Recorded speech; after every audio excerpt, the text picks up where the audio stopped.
Hi, today I'm going to be talking about AWS AppRunner, specifically focusing on Remix. And if you don't know what Remix is, you can explore Remix Run. It's a new framework. It's really, really awesome. It takes, basically puts, the way I like to think about it is like it merges PHP with React. So kind of taking some of those legacy concepts of connecting the backend with the front end really in one seamless application.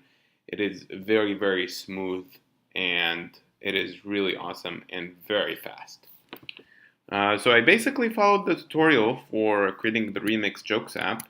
So if I go here, let me just open this really quick.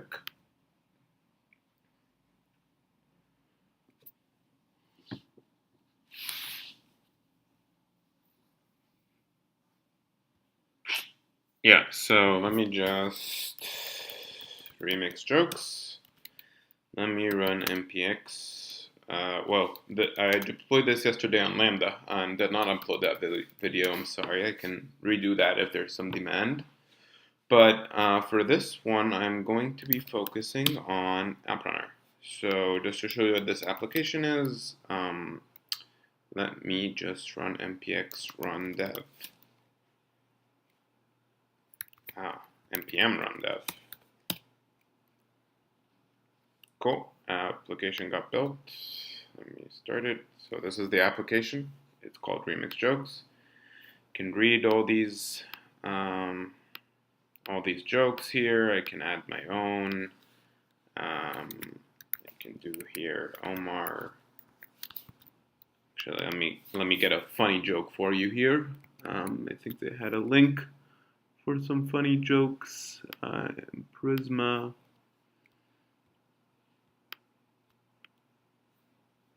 Some dad jokes. So this one I'm just gonna call cheese.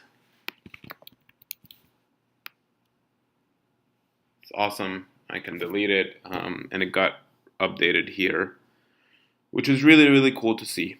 So that's Remix in a nutshell. We want to take this application running on my local host, throw it in AppRunner. So that's the goal today. Yeah, so let me log in into my AWS account, and let's also go to the docs.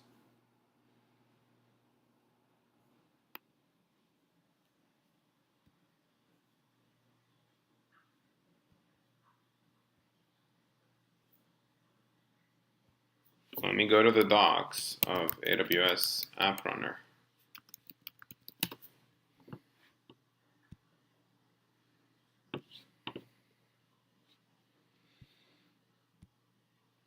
We likely will use the CLI, but let's just like explain what it is. So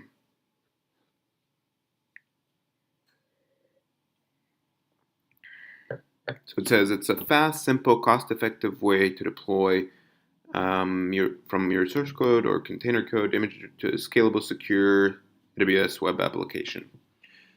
There is no technology to learn or image repository, provides an automatic integration and delivery pipeline, which is with fully managed operations, high performance, scalability, and security.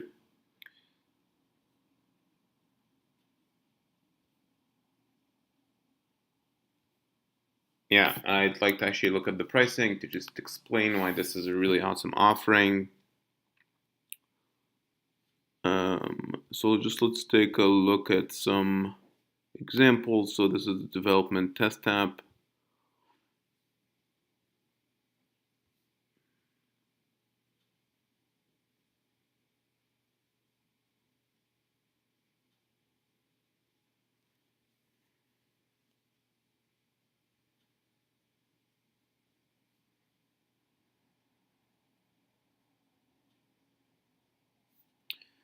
Yeah, so let's go back here. So for one, so you can only have two virtual CPUs at any given moment with a 4 gigabytes of RAM. And then they scale it for you. It's in billing seconds, so you can shut it down, turn it on. So yeah, that's kind of cool.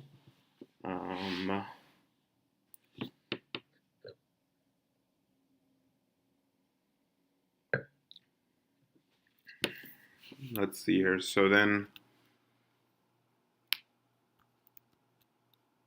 yeah, 2 vCPU. So they charge you based on CPU, it seems like. So let's say we do 2 CPU is 0.064. Let's say this app is running for 24 hours a day times 30.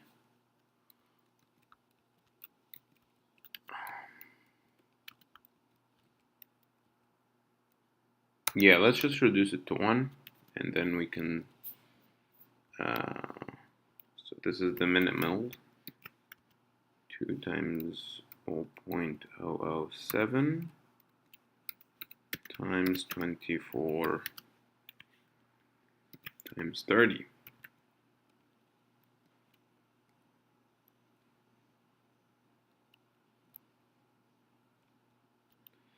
So that is $56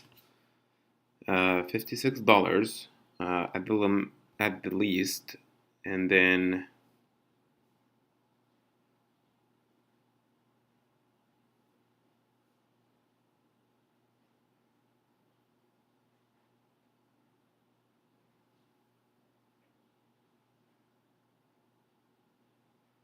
yeah, so this is the cost of just keeping it provisioned. And then as soon as you start processing requests, you start incurring the cost.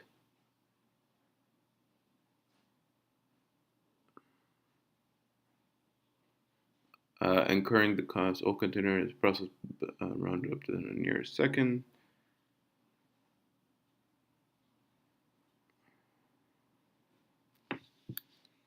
Yeah, so it sounds like it would be you constantly are paying for this.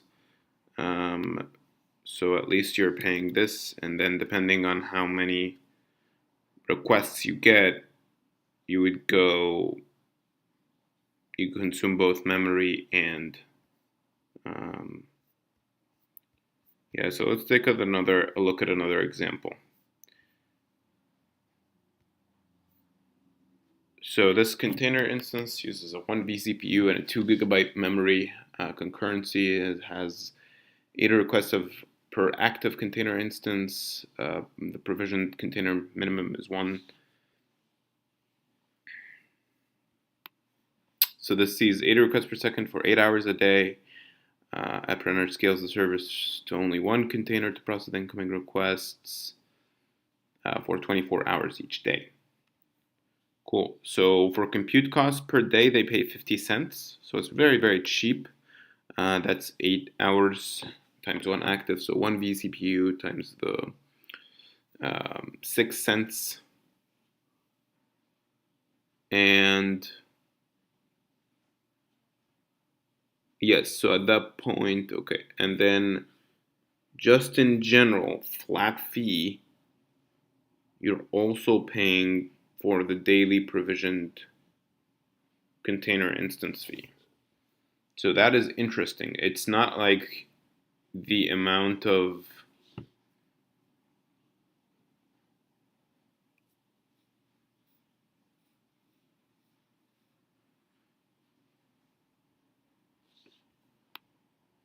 it is actually. So yeah, they subtract.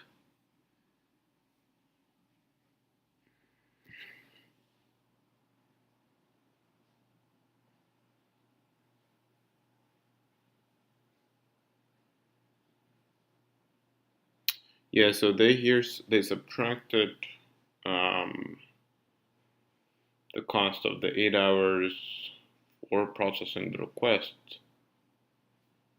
That is a weird way to think about it.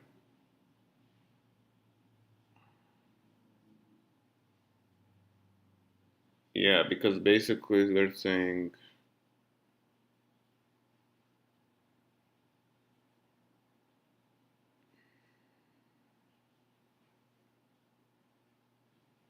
Yep. So I think I understand because at that moment you switch from being provisioned. So those don't count, but you're still paying for that provisioned cost. That makes sense. Okay. So 50 cents. So per day you're paying about $1 for processing 80 requests per second. That's really good. So in total you're doing about $25. That's very, very cheap. And scaling that is like this no brainer. If we compare this to EBS costs Elastic Beanstalk. So they don't actually talk about pricing, but I guarantee you it's about the same. It really likely depends on the image. So let's take a look at the instance types. Let's say we take compute optima general. Let's just take a general purpose.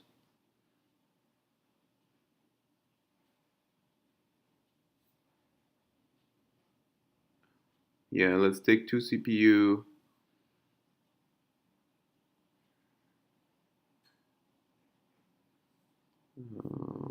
There is no pricing here. We are looking for pricing, sir. Thank you. Da, da, da, da, da.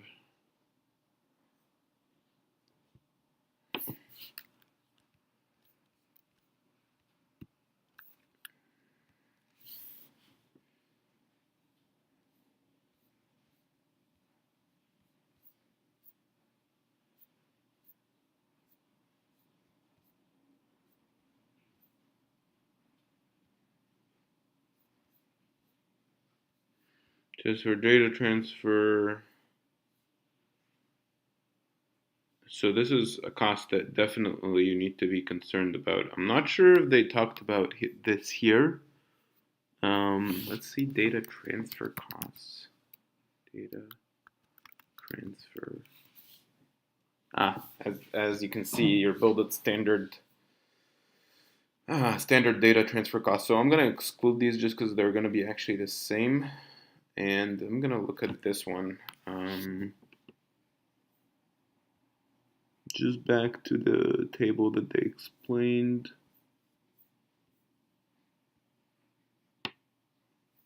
They explained the instance types a little bit.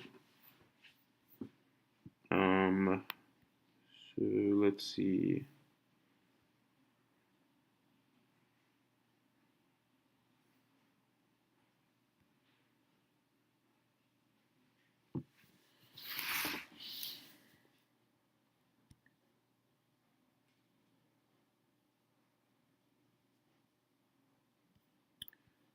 Right, so let's take a look at some of these T.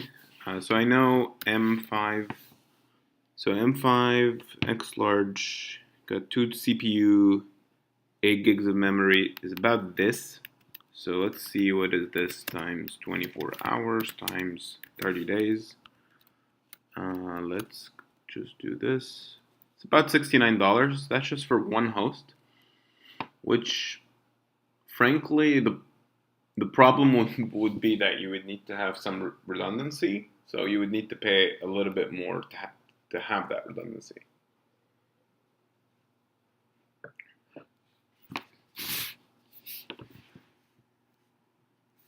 So yeah, you don't need to worry about this.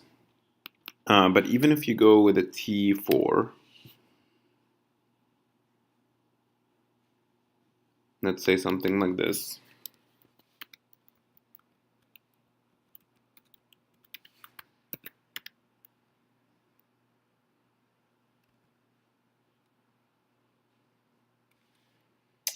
Times 24 times 30.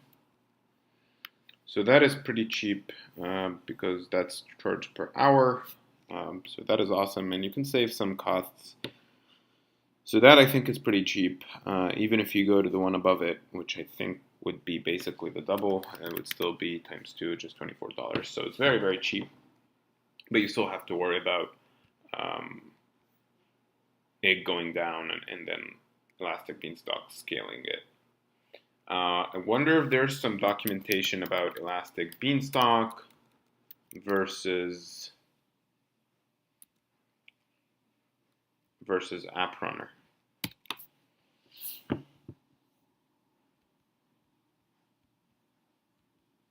There's a couple of blogs here.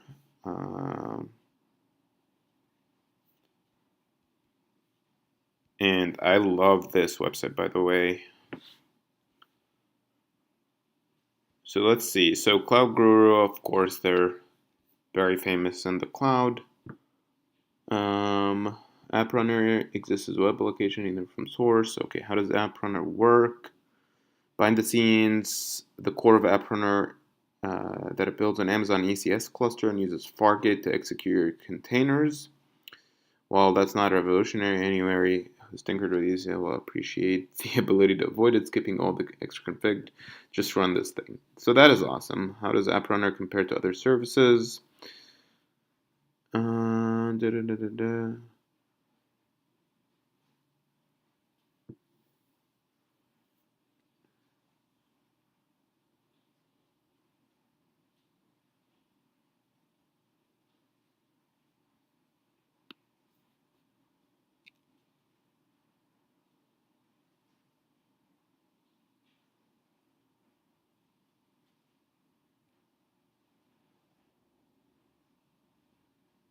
Gotcha. So it removes any maximum administrative overhead.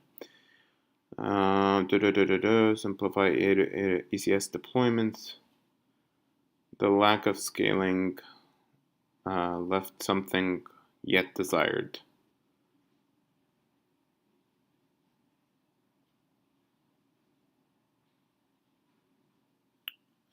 Interesting. I actually have not used AWS Copilot. Perhaps we will use it today. To quickly launch and manage containerized application.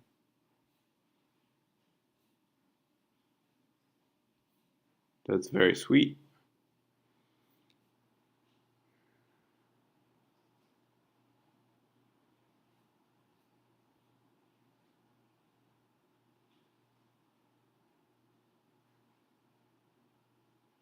Yeah, I see this. Like the fact that you will have to incur the costs. Um,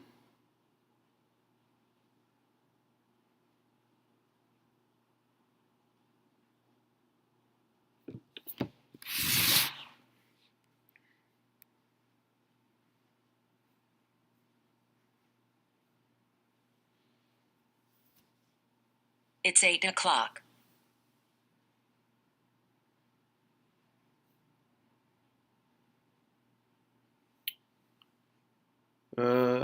Is container based only? Not every application or developer will want to use containers. This is for container deployments. AR also gives you a little bit.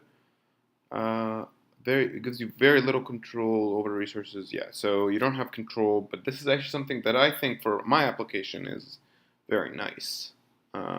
Okay.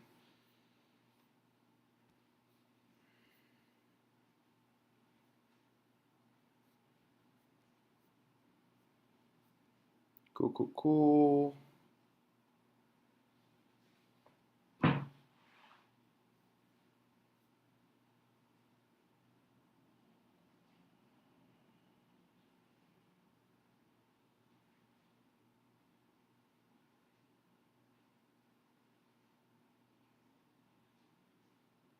That's actually not going to work for our deployment today. However, I can set up a local SQLite instance that will make it work. The problem is that that's not shared, so that might run into a little bit of problems. But we shall see.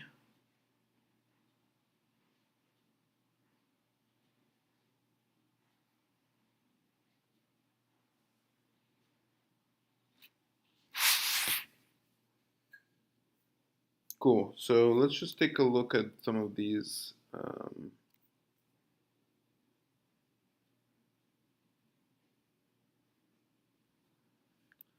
Let's do AppRunner EBS.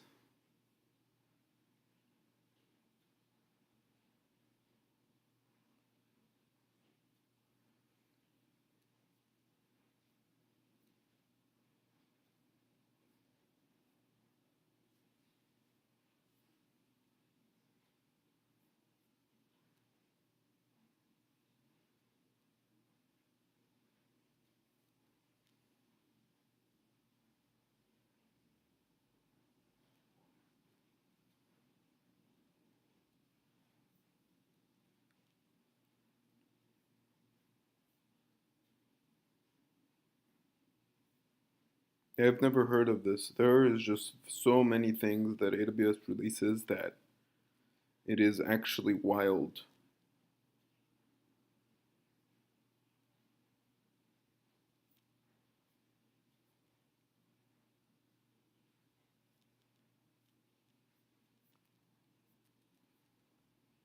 Okay, lastly, let's just read this really quick.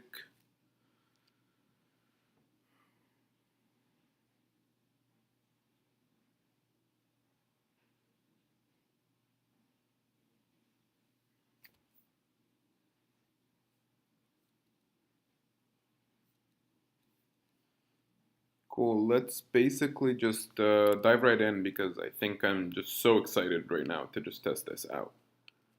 So let me go here into my account.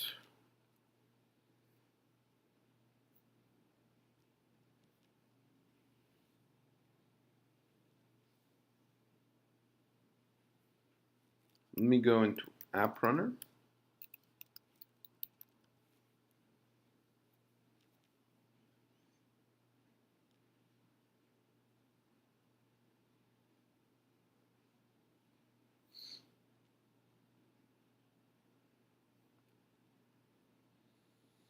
So this will want me to connect to GitHub to get my container. However, I'm not gonna do that. I'm gonna push my code. So the first thing I need to do is run Docker. So let me install Docker.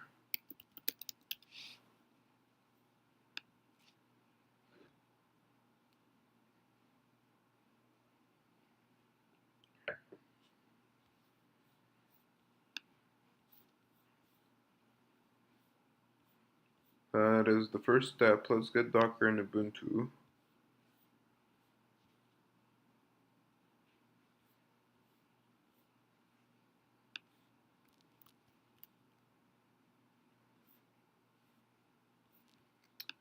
Install Docker Ubuntu. Let's just get a little bit of a better guide. I love DigitalOcean's guide, so I'm actually going to just follow that. So let's just copy here. Cool. Let's copy this command right here. Yes. Oh.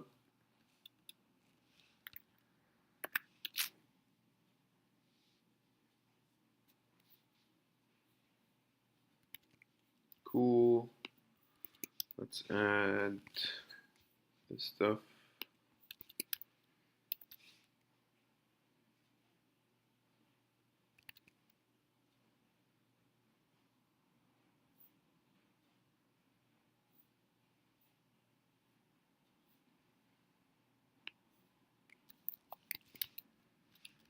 See if this works, because we are actually not AMD 64, we are ARM. ARM 64.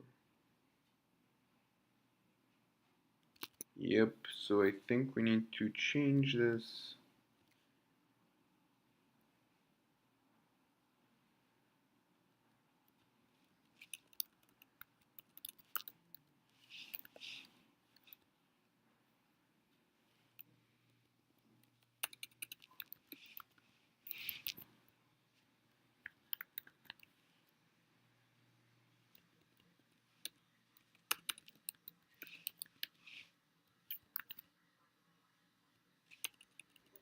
I believe they use purge.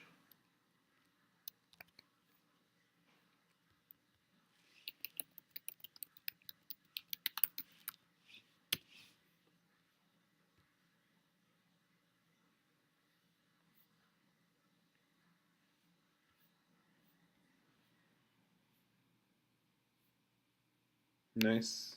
So you just add the remove flag.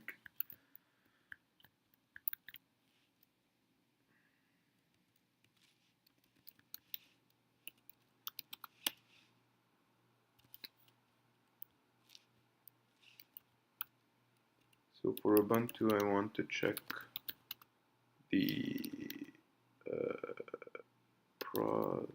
browser.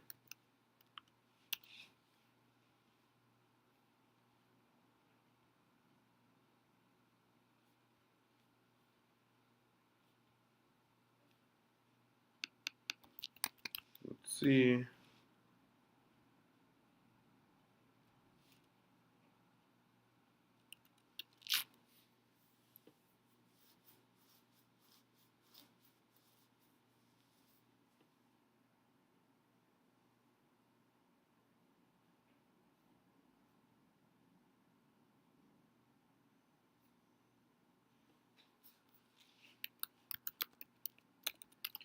-r.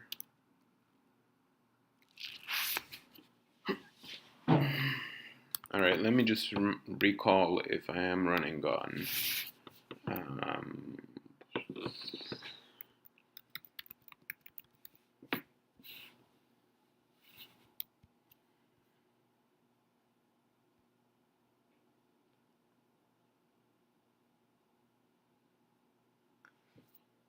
sorry, I am looking for my EC2.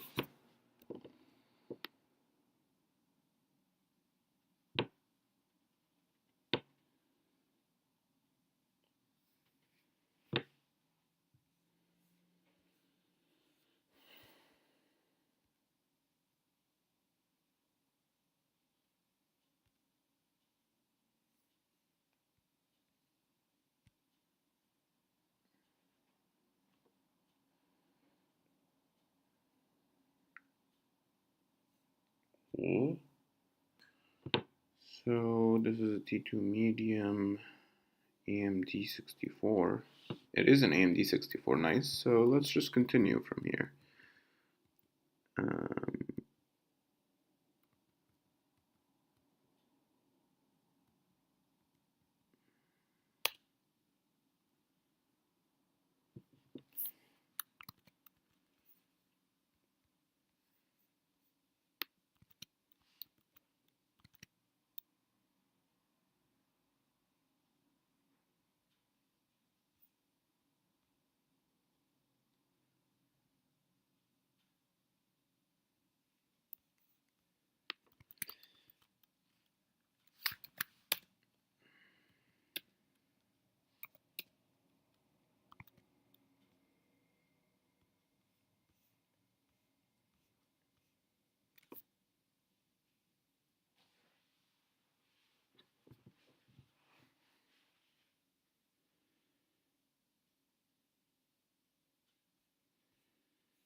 Cool, so just installed.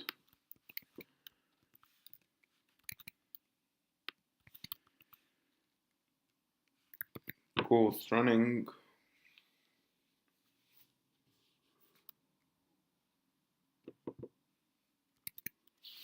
So now I need to containerize my application. So actually I haven't really done anything here. It looks like I just have some artifacts that were copied over.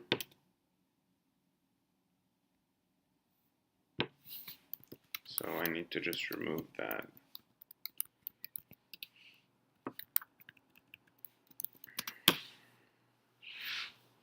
Cool. So now that I have everything committed, let me check out a new branch. Git checkout AppRunner.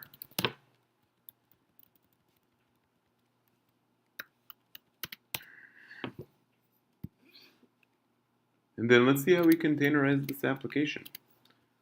Let's see if somebody has already done it. Remix run Docker.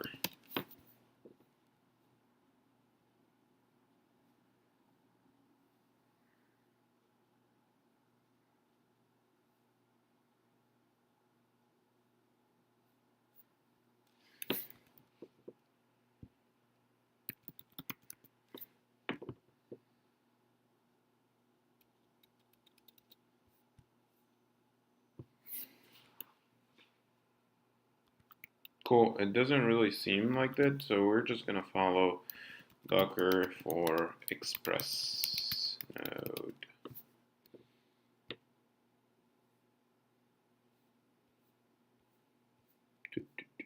So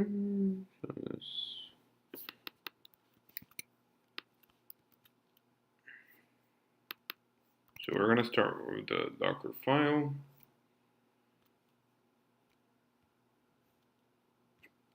Let's go to the Docker hub.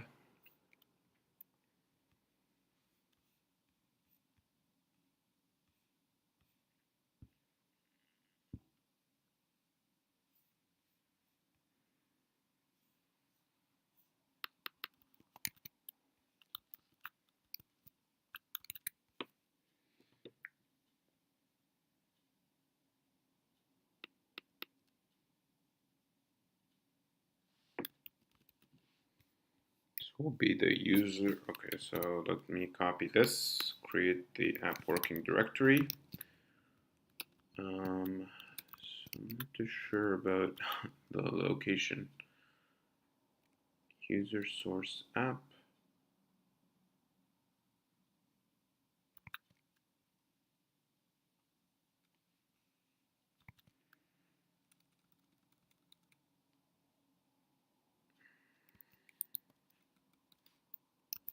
Let's just keep it the same. I hesitated a little bit. All right, so we need to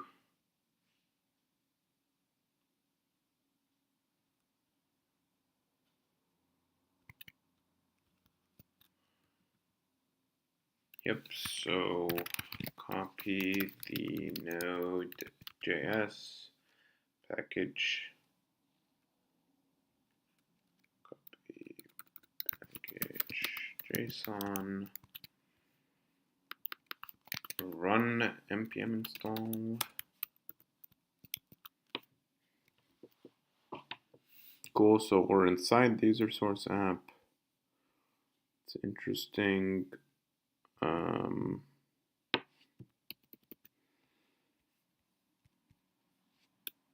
Again, we're gonna copy this from here, copy all. I am guessing we don't really need everything, but yeah, for now I think likely it makes the most sense. Then we're gonna actually expose. So let's see, what is our remix configuration? So this is it. So let's say if we are running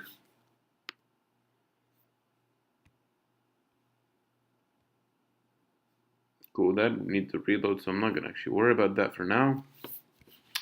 But what I do want to worry about is if I go into my package JSON, right? If I do npm npm run build, then I'm gonna do npm start, and then I'm gonna open my. Okay, awesome. So this just works. Cool. So that's probably what we want to do. It's still running on port 3000. So I guess we're just going to leave it like this. But there is a config, so it is likely that you can technically do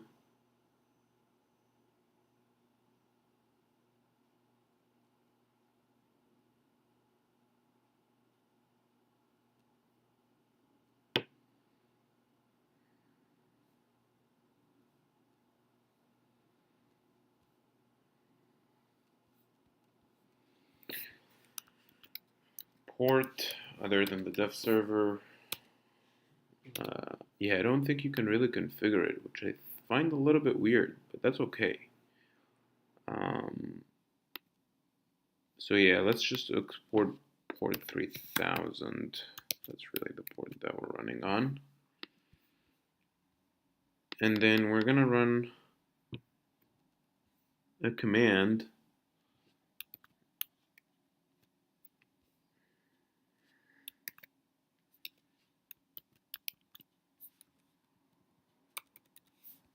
but we actually want to do the following: npm start.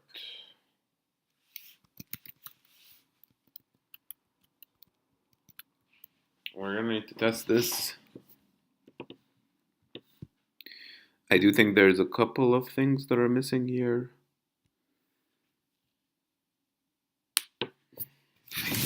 I have a feeling that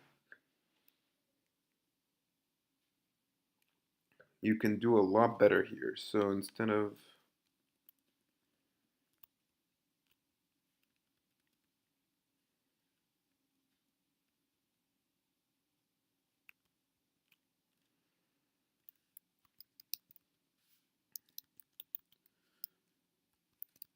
remix, and then you copy the package JSON.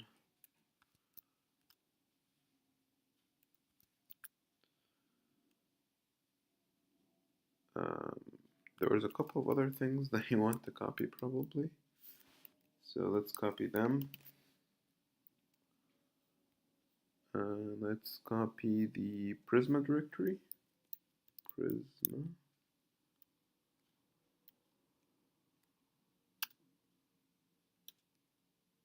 Into here.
Prisma.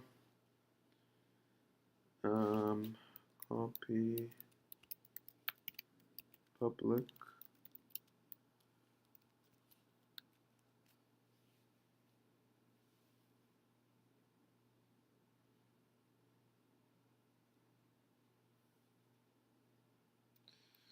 And let's copy our app.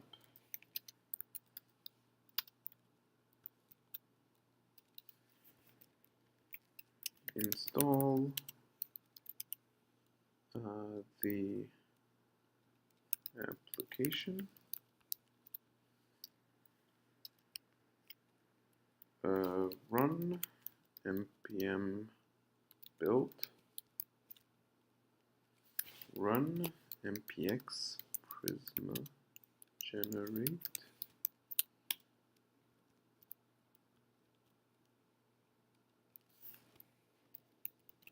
Run node dash dash require is build dash register prisma seed.ts.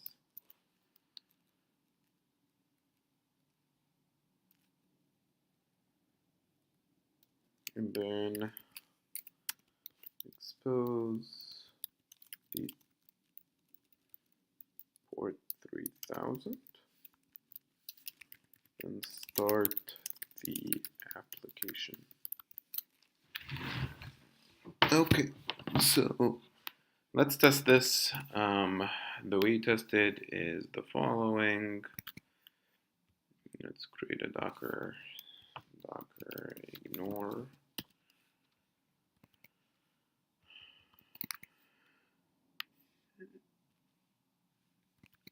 Yep. Node modules, and then builds. Any build.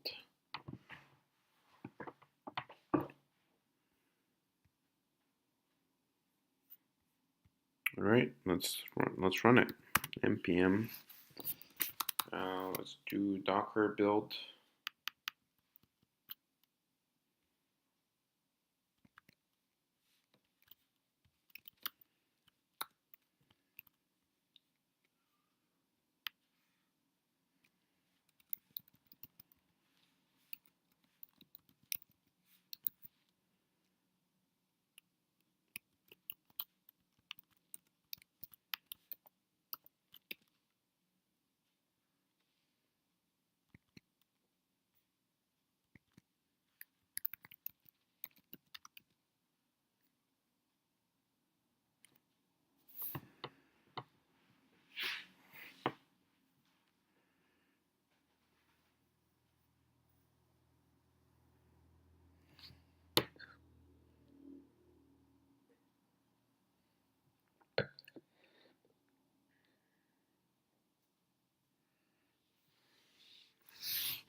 That's gonna fail. The next one is gonna fail because it's supposed to be npm run build.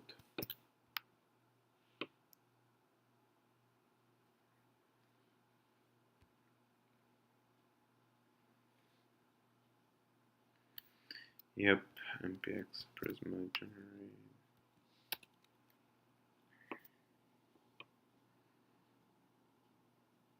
Ah,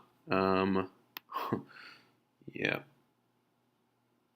I think we should be good to copy just everything, really.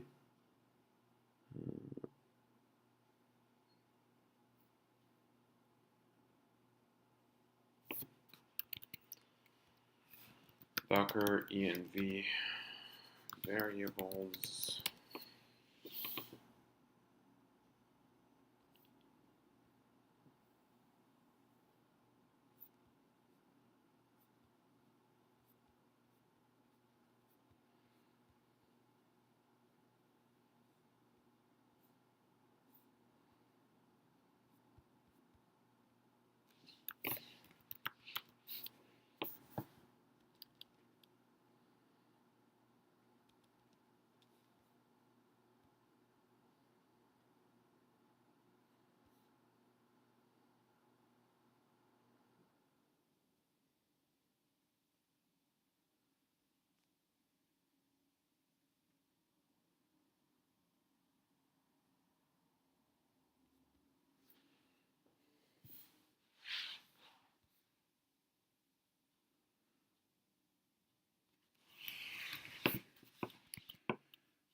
Okay, so yeah, let's just copy everything.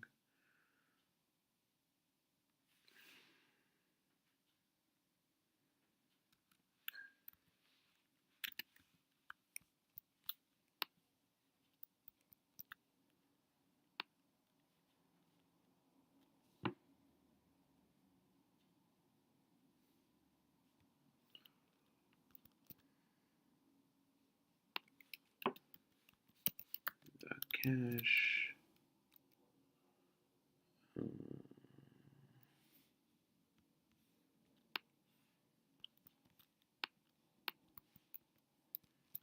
Node modules. Builds. Build.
And now this is all the bundled or all the dependents, builds,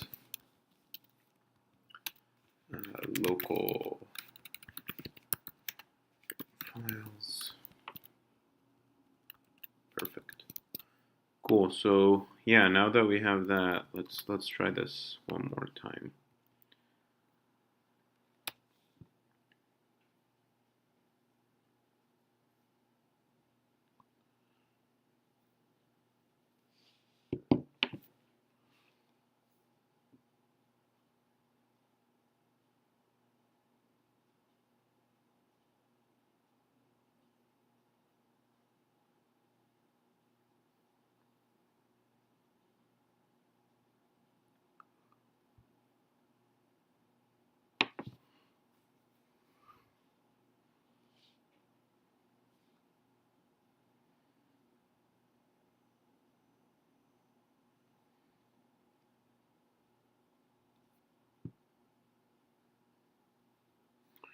Okay, we likely need to install SQLite. Oh my god, that terrified me. So yeah, let's continue here. SQLite in Docker.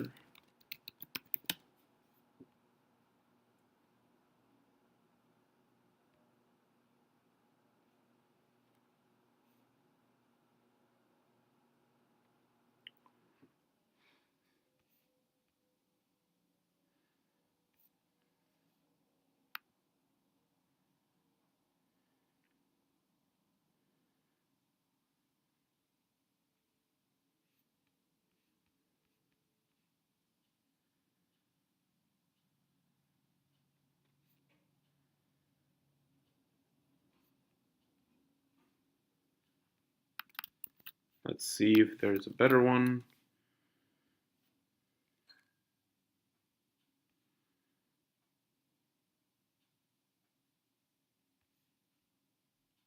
Yeah, this also has pretty good reviews, so let's just try to add it. Let's see if we can add a from. And then let's try this one more time.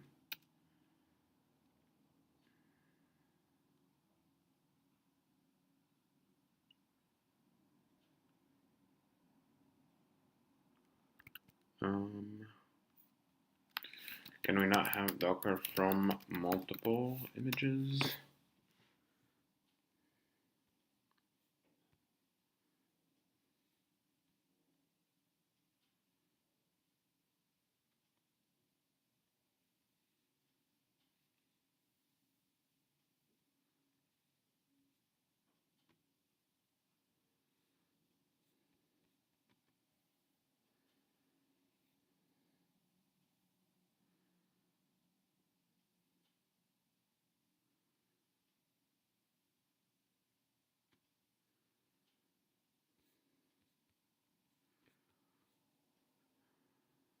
That's okay. I think I'm just curious what my Node 16 one is.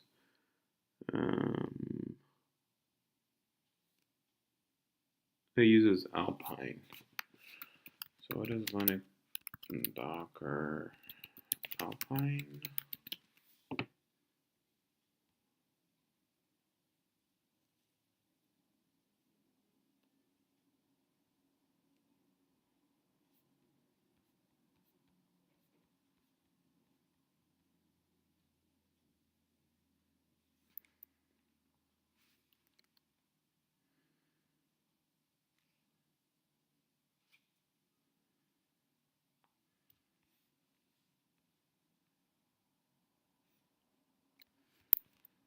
Alpine Linux install SQLite 3.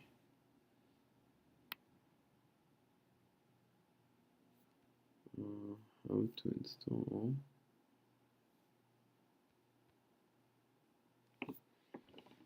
So let's see from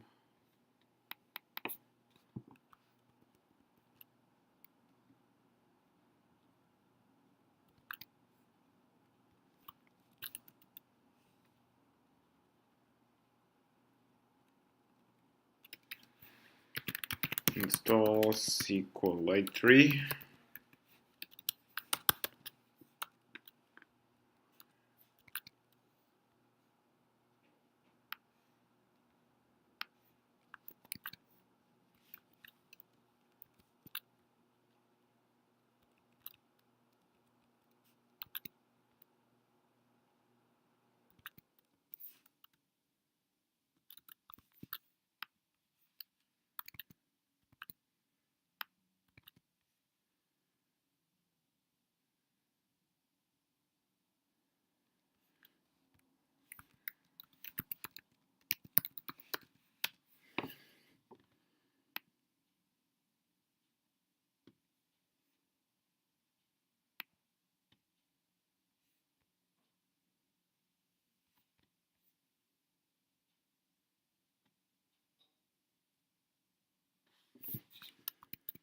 Let's try this again.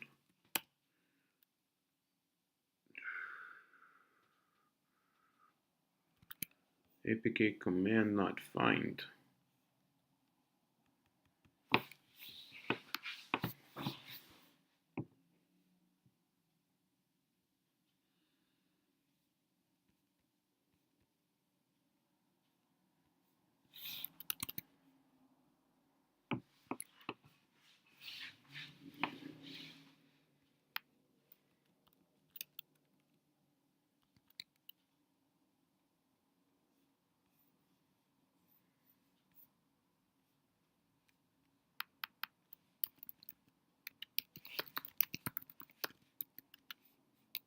Docker.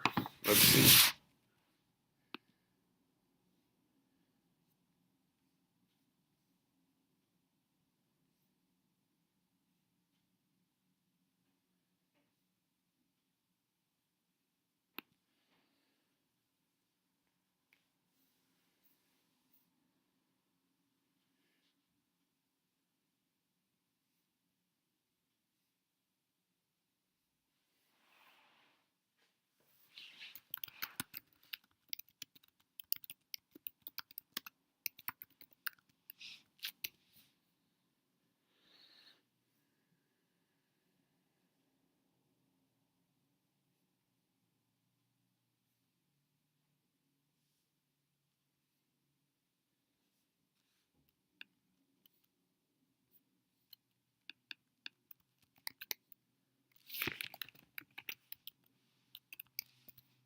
Let's try this again. Let's see if this works.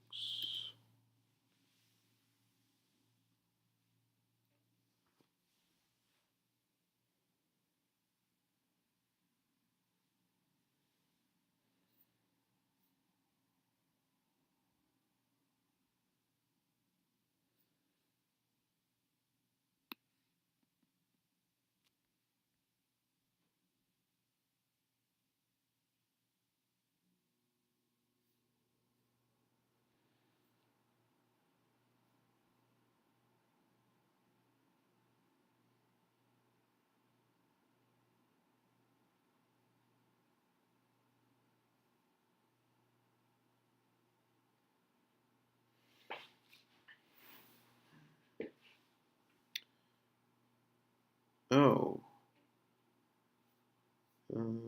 I just want to check that it was the same error. Oh, fuck. Yeah. So I think this already exists. Cool. So let's let's figure out how to add env variables. Docker add env variables from .env.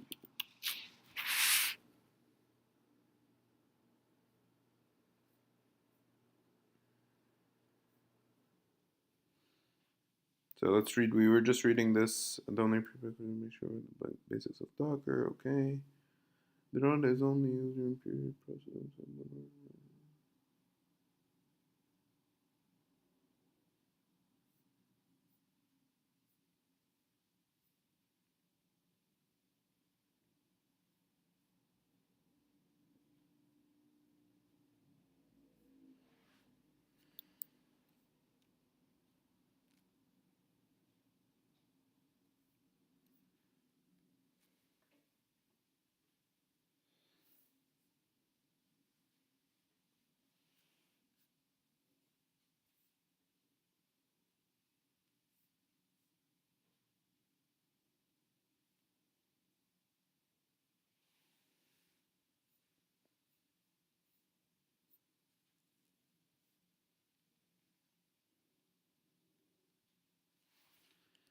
So let's try that. Before we start the application, set environment variables env, and then let's do database URL.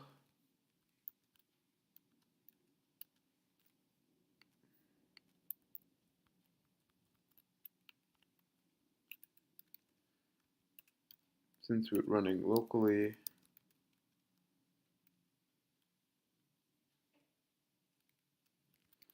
Let's get this from the remix docs.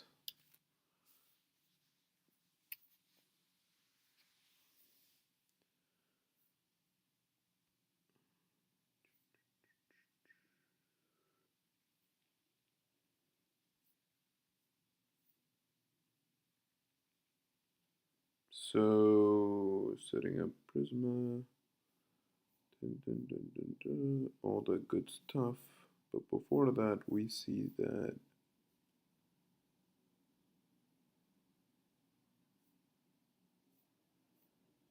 right before this, it looks like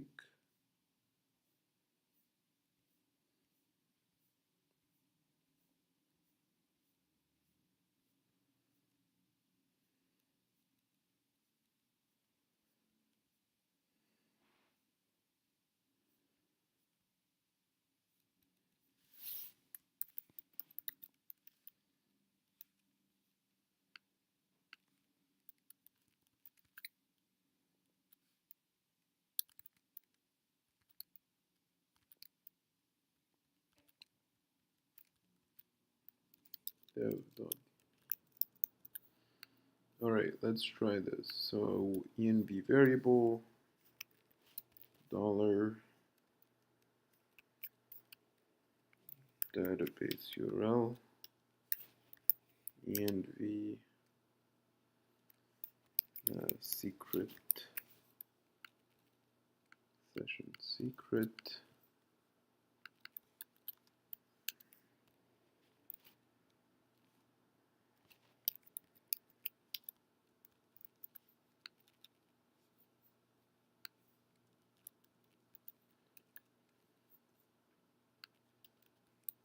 Let's test it out from the very beginning just to see.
Yeah, since we're still testing this out, I feel like just setting it in here. File dev.db. Same thing with this. My session secret.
Wow.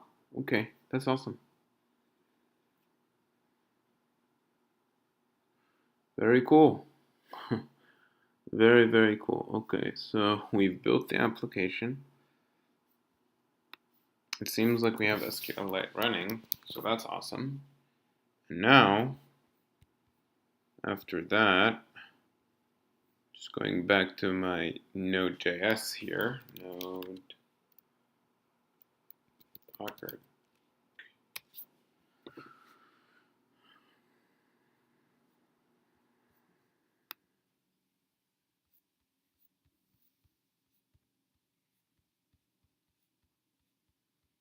So now we can do Docker images. Yep, we need to run sudo.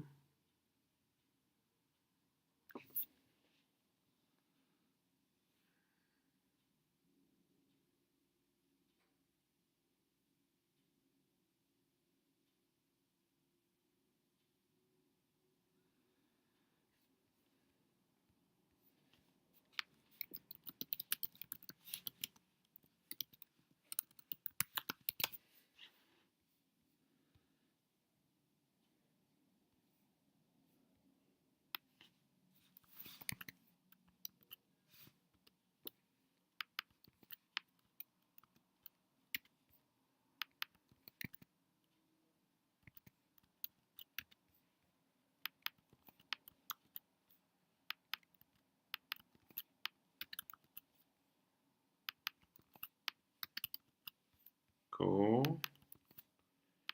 This two. This one.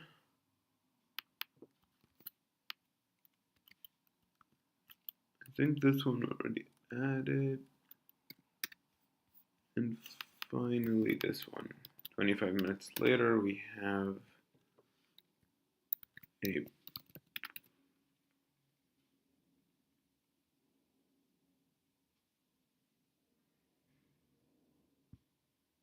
okay, that's fine.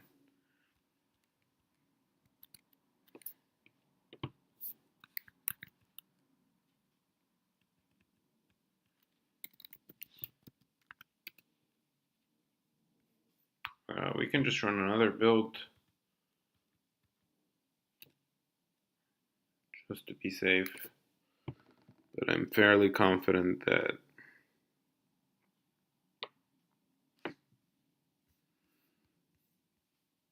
cool.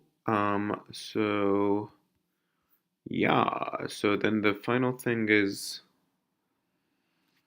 so running the image with dash D runs the container in detach mode, leaving the container running in the background.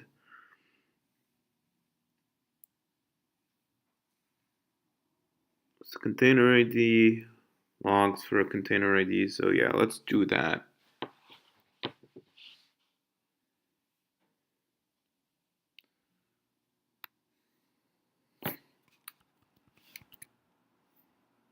Cool. So Docker images, I guarantee you there will be this one was built 3 minutes ago, so we can do docker sudo docker rm dash dash force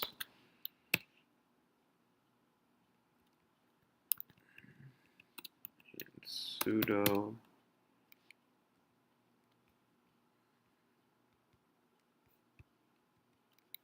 nice sudo docker images.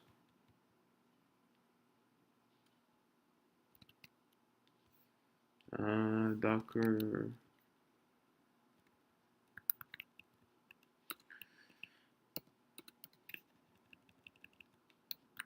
images. Cool.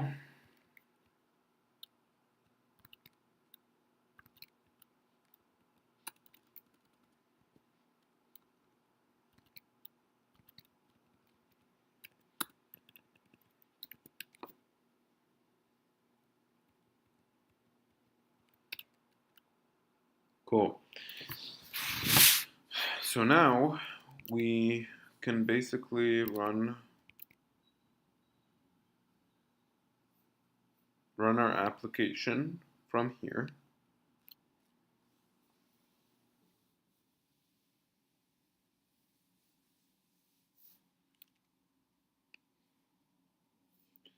So if you recall, we exported port 8080.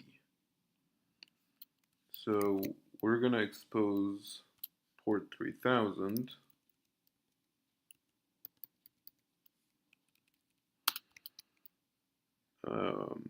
We're going to do remix jokes slash v1. Of course, we're going to need to do it in sudo. This runs it in the background. You can get the container ID. Sudo. Nothing.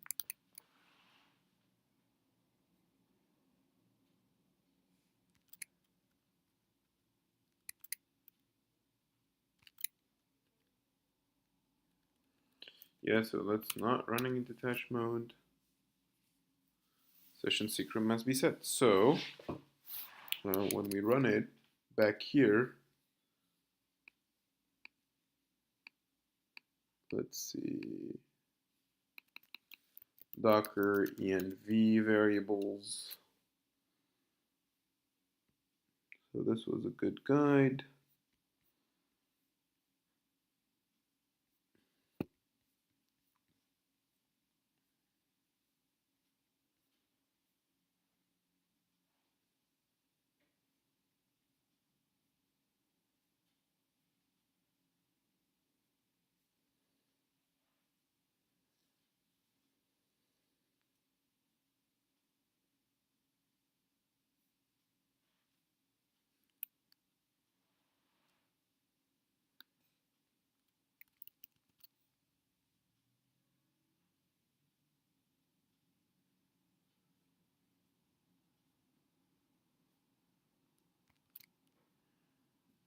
Yep, so let's try this.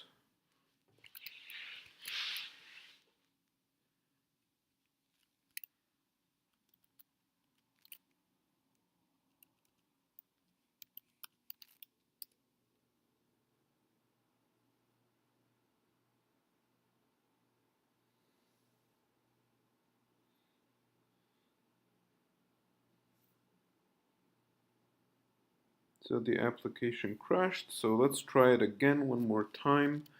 Let's just set this secret session. Let me get the name of the key specifically.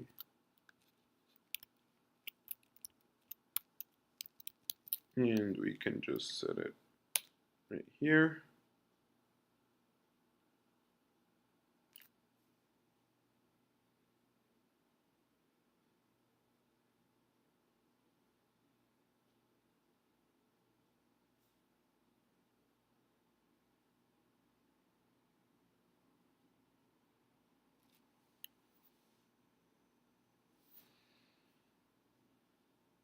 Cool, so yeah, I would say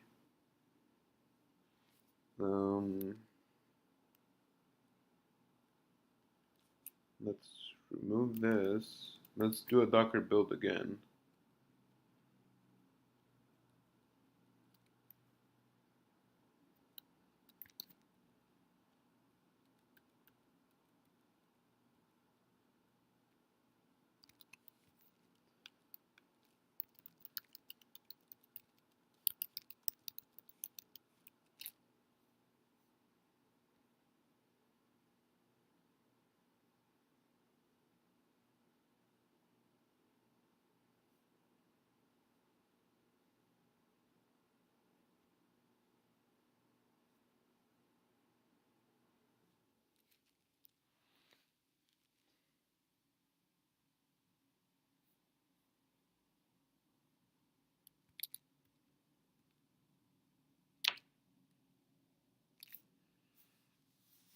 Let's see if that works.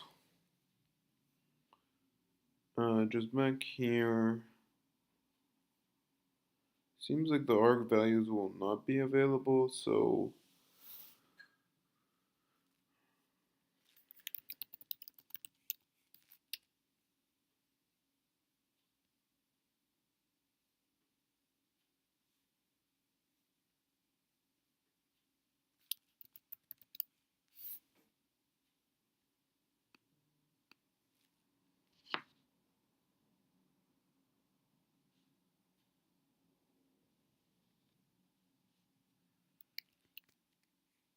Cool.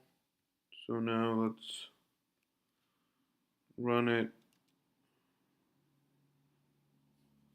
says session secret must be set, so I'm gonna set it manually here. -e session secret is equal to my secret. Final thing is the database URL -e database URL is equal to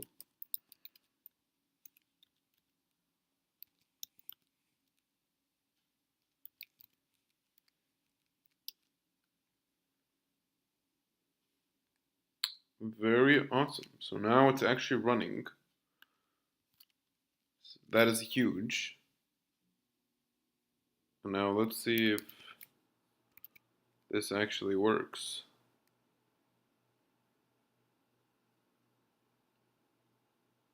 It's 9 o'clock. So I'm pretty sure this won't work. I believe we need to actually run it on this port.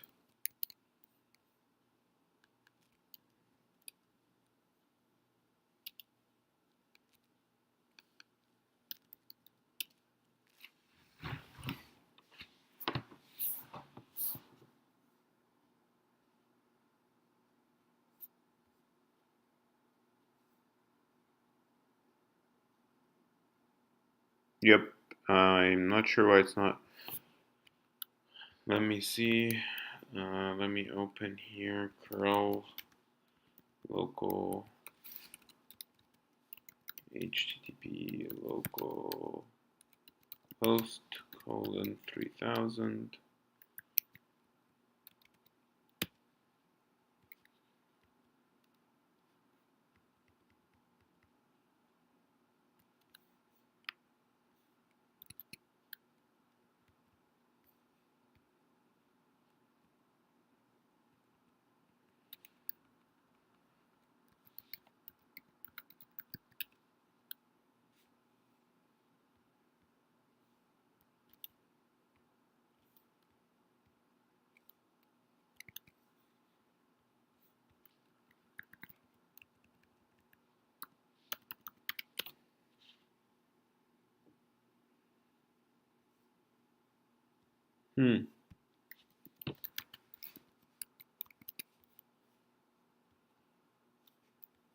Docker. Okay, so let's see.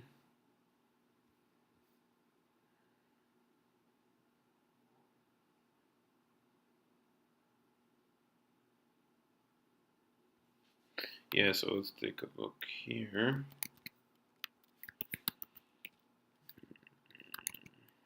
Yep, we need to definitely fix that.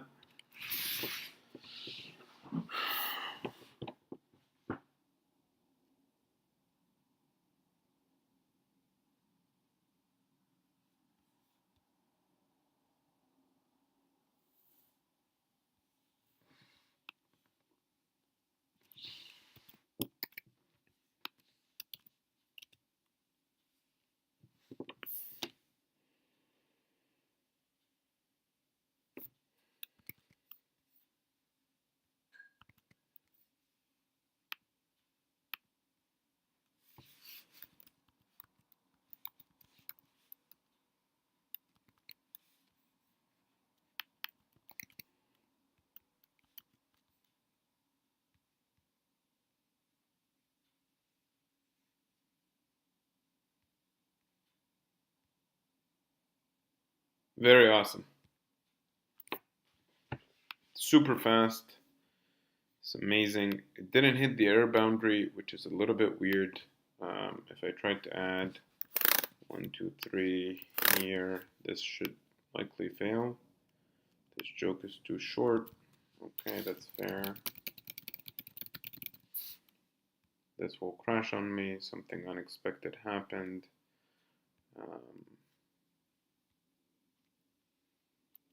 Yeah, I'm assuming it's because of the application might have some cookies stored So if I delete the cookies, it should now function correctly.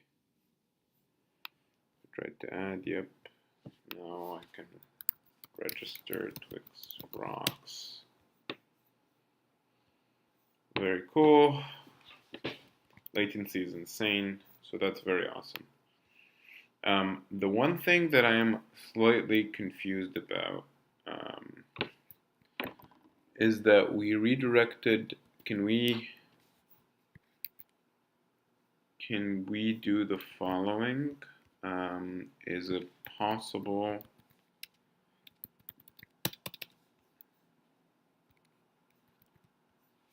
Docker ps fucking sudo docker rm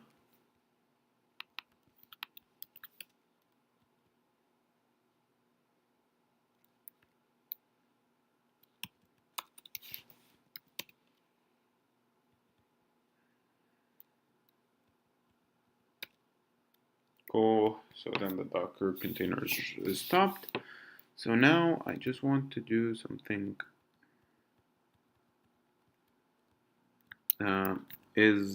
I do want to be able to forward the same port. Like now, if I open this, very cool. It's super fast because it's super cached. My Omar, and I can add my jokes. Hello. I am so funny. Ha ha ha ha ha. Very cool. Got added. I can log out. Again, register, create users. That's awesome. Okay, so I am sure now that I am running my application correctly locally.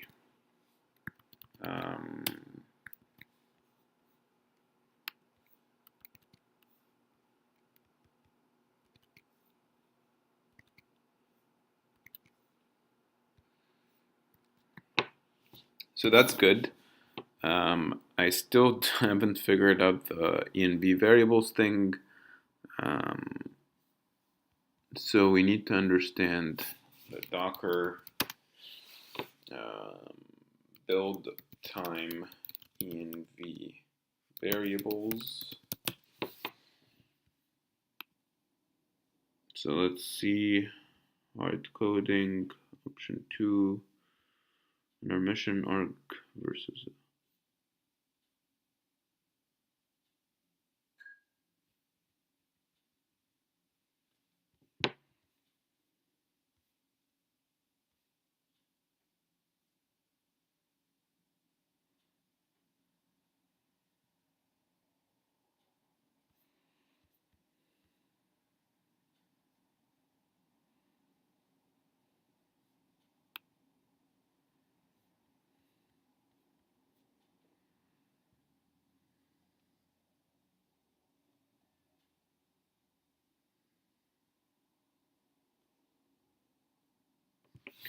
yeah, so let's try that.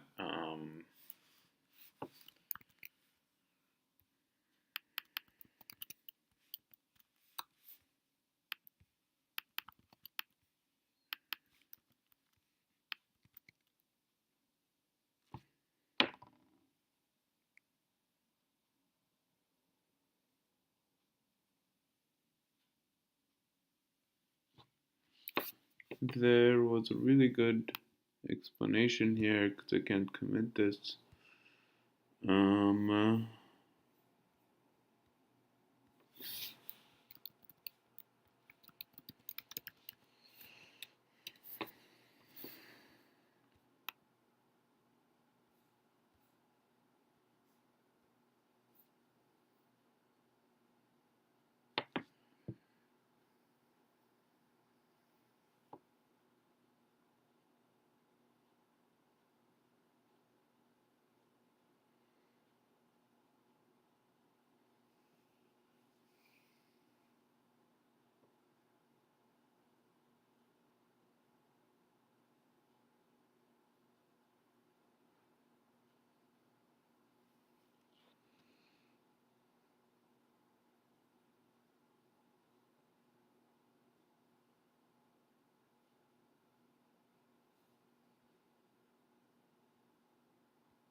So we're really just, during build time, we just need the arg. Um,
within your local.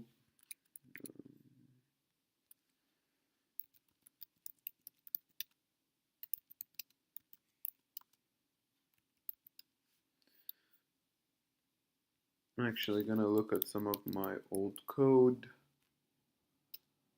to see if we use any env variables. Yeah, it doesn't really look like it.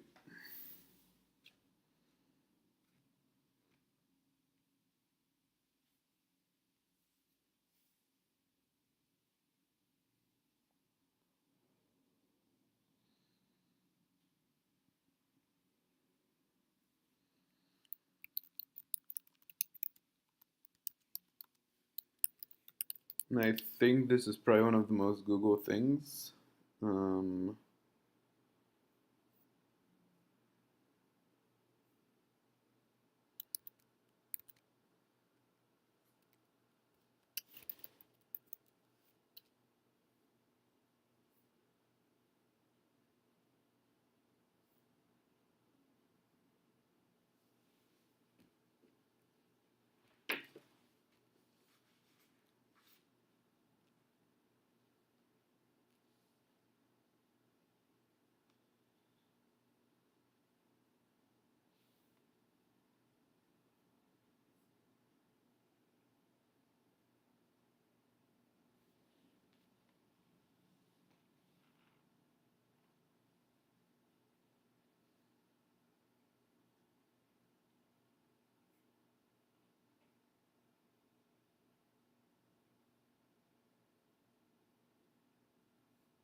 Yeah, so let's see if we can just avoid this. Let's see if we can do the following. This should relatively be straightforward, but let's see.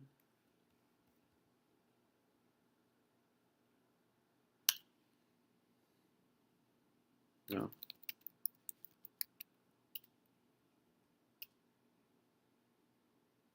Okay, should be relatively straightforward here. Let's see if this works. If this works, I think we should be golden.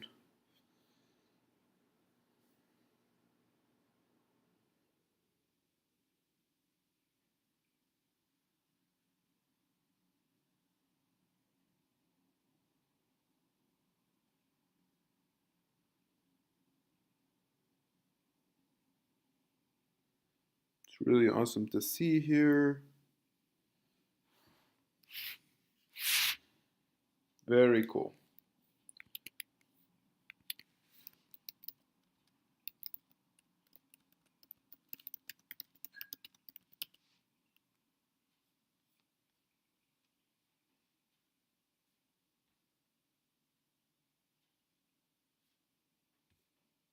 Okay. So yeah, I think that's basically it. So adding Docker file to containerize my application. Let's publish this branch. And then let's take a look here. AWS Copilot. Take a look at how this here works.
Let's see if we can do this with AppRunner.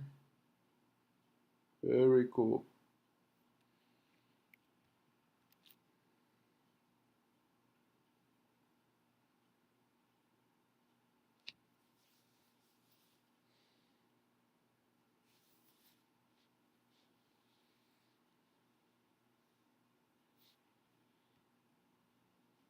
So let's run this.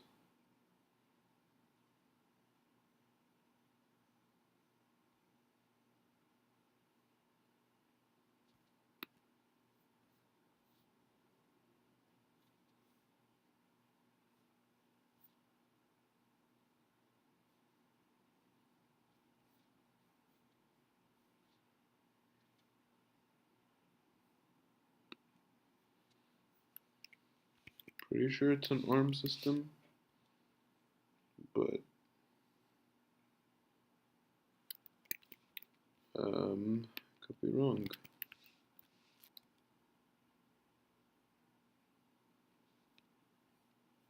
Cool.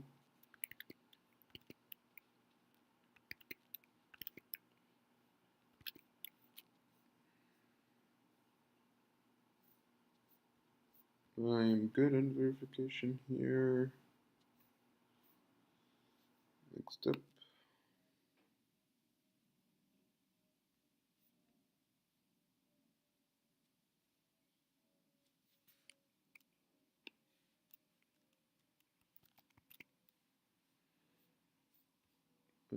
Let's see, let's create a scripts folder, por favor. Scripts deploy.sh.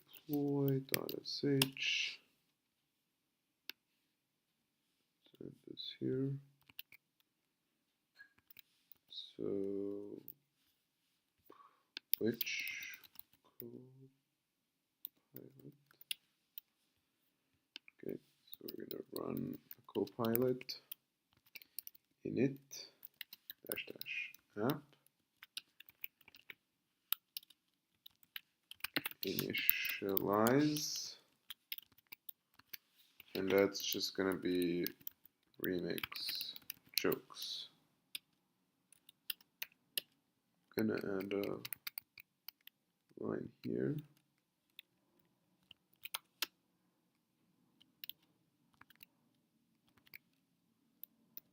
Dash dash name.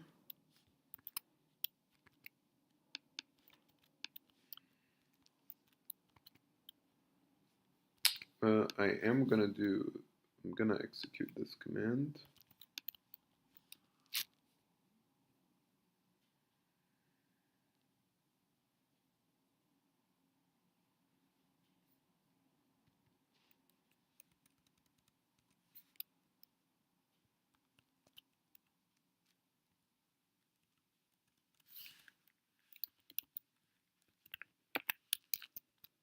Okay, let's just keep that as is. Dash dash type.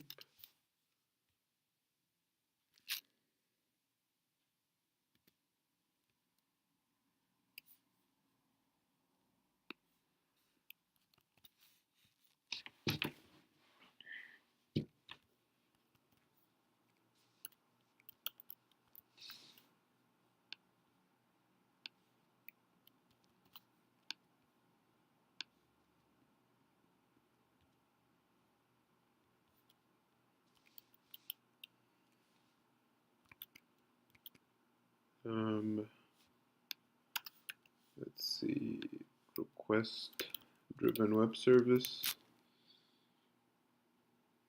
What's the difference?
Gotcha. So that's basically was my question. Okay. So then after that, we do a,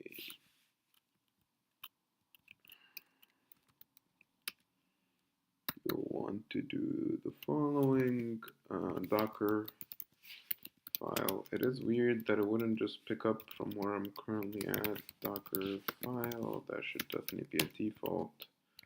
Dash dash port 80. Dash dash deploy.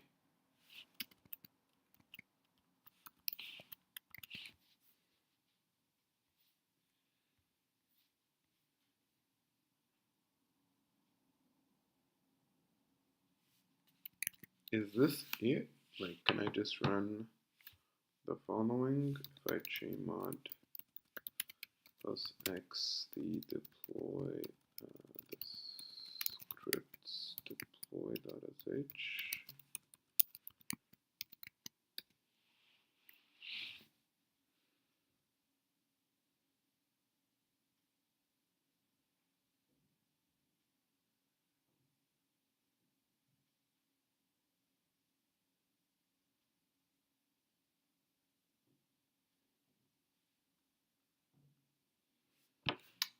AWS configure list, I believe. So rm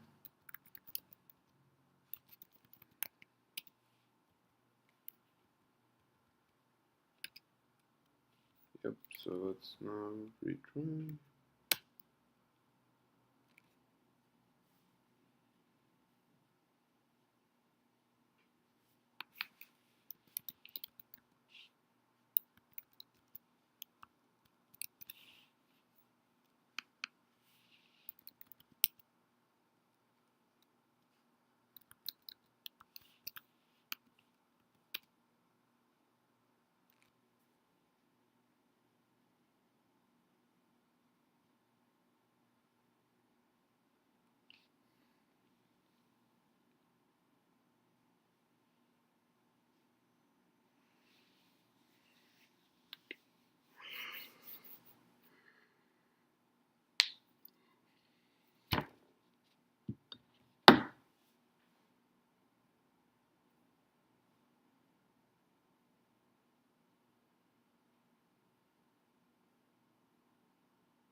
Avoid running Docker as sudo.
Put env init.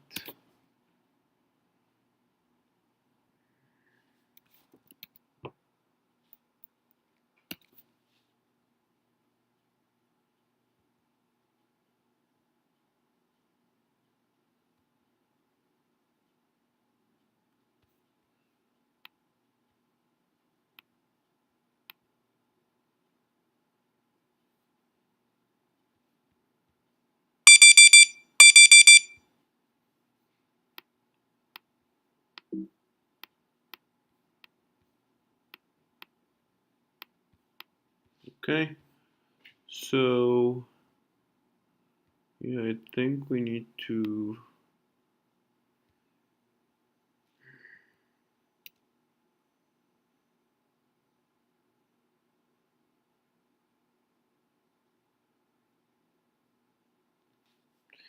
yeah, I'm gonna abort this and I'm gonna rerun my script.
I'm using an old version that doesn't give me that capability.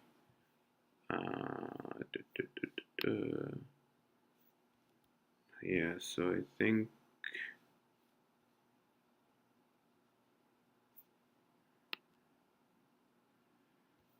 to get the latest, I think you need to do this will deploy an ECS, which I think is good.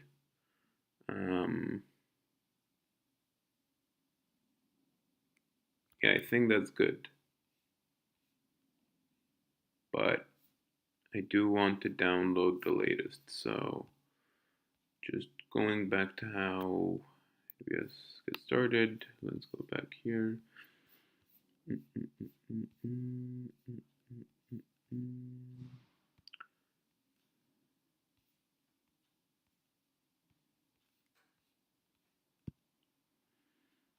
So, yeah.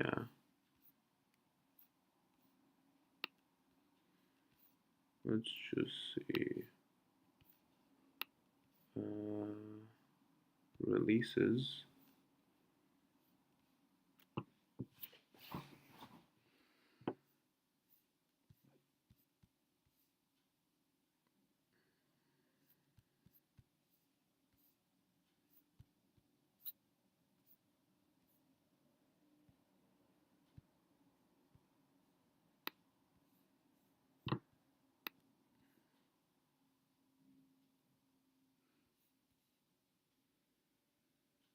Oh, 1.7.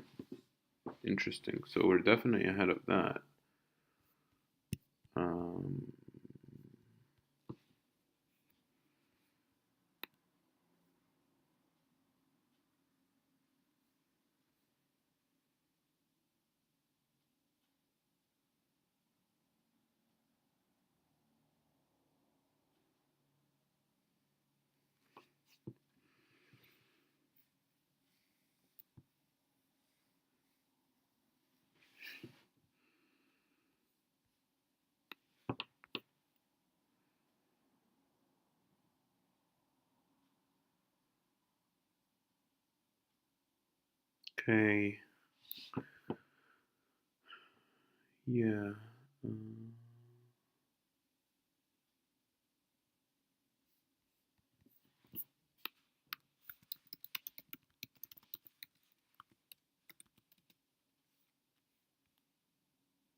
'That is a big con, that you can't run it in your own VPC. So I think that might be a win for Fargate, basically.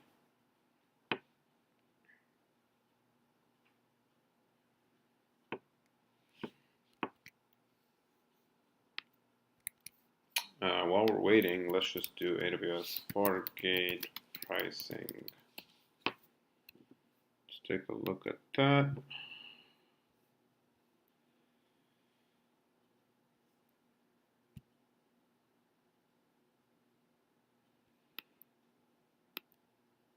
This one's actually cheaper. This one is way cheaper.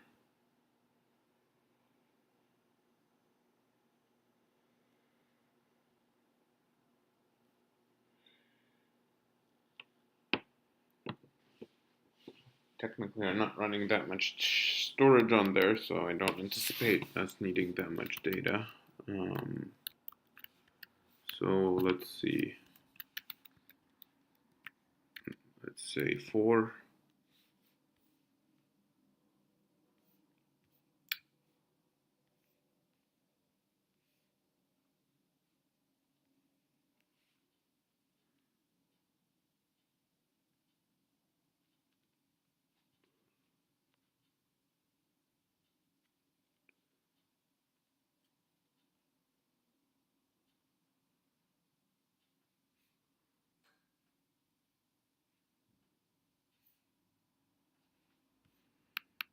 Yeah, so let's say you even do this. So let's just say this is times 24 times 30. So yeah, that's just for one.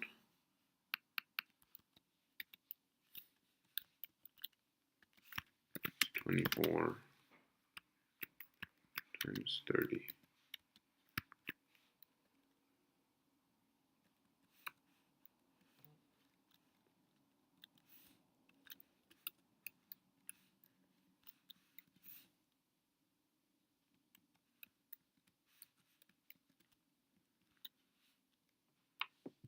Memory, it seems like memory is a lot cheaper here. It's almost the same price here from what it looks like, but I'm gonna multiply this by 4 for both.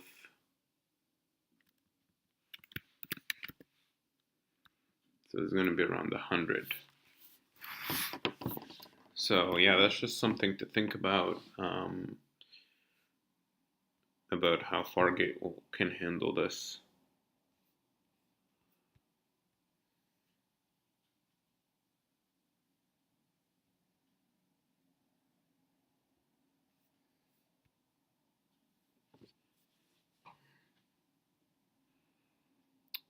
So this will be good.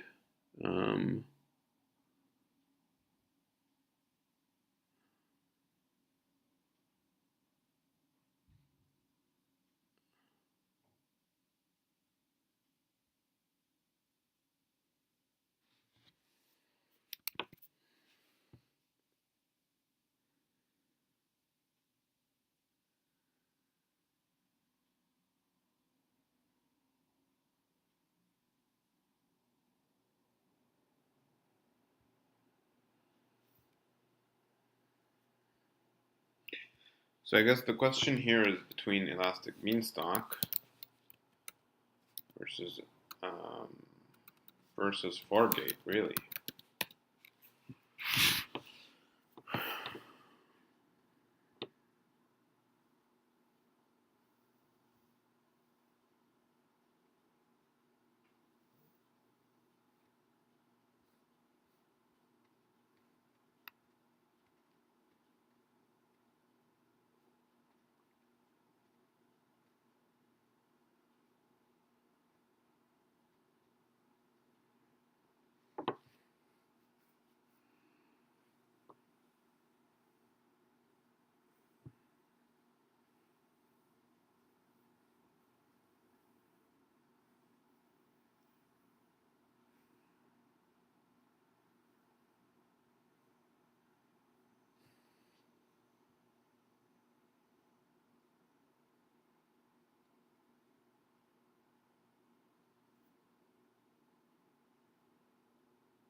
Wow, so now I have theoretically, wow, that is insane.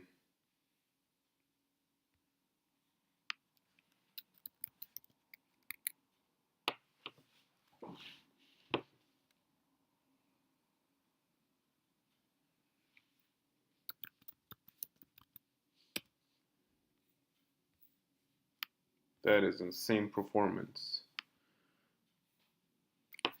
Wow. It's very, very, very, very nice. Um,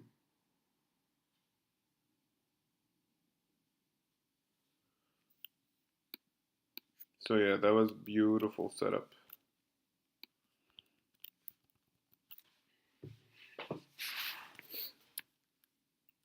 So I'm gonna pause this broadcast since we're able to get it to deploy here. And yeah, thank you guys for joining.